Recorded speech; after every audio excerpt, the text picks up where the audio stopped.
Hi friends, மத்தியானம் இன்னைக்கு ஆஸ்பத்திரி போயிட்டு வந்தோம். ஏன்னா கண்ணில் வந்து இன்ஃபெக்ஷன் ஆகிடுச்சுன்னு சொன்னாங்க. சரின்ட்டு கண்ணு செவந்துச்சு. சரின்னு போய் பார்த்துட்டு ஐடியாஸ்லாம் வேணுங்க. லேட் ஆகிடுச்சு.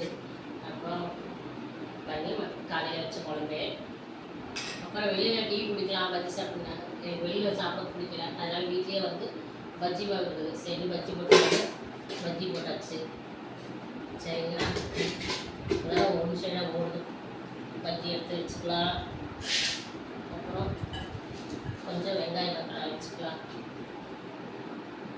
அப்புறம் கொஞ்சம் ரசம்னா அப்புறம் பேக்கெட் தயிர் தான், தயிர். அப்புறம் இதெல்லாம் அவங்க சாப்பிட்டு முடிச்ச பிற்பாடு என்ன ஸ்வீட் வேணும் சேர்த்து வச்சுக்கலாம். சாப்பிடும் போது ஸ்வீட் சாப்பிடுறது. ஓகேங்களா ஃப்ரெண்ட்ஸ், நம்ம வீட்டில்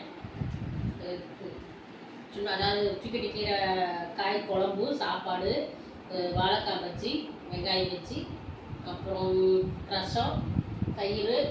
அப்புறம் இதெல்லாம் சாப்பிட்டு முடிச்சு போது ஸ்வீட் சாப்பிட்றதுக்கு இந்த ஸ்வீட். ஓகே ஃப்ரெண்ட்ஸ், வாங்க சாப்பிடலாம். நானும் சாப்பிட்றேன், நீங்கள் வாங்க சேர்ந்தே சாப்பிடலாம். ஓகே ஃப்ரெண்ட்ஸ், சாப்பாடு யாருக்கு பிடிக்கும் கமெண்ட்டில் சொல்லுங்கள். பிடிச்சிருந்தா லைக் பண்ணுங்கள். பாய். சப்போர்ட் பண்ணி சப்ஸ்கிரைப் பண்ணுங்கள். பாய்.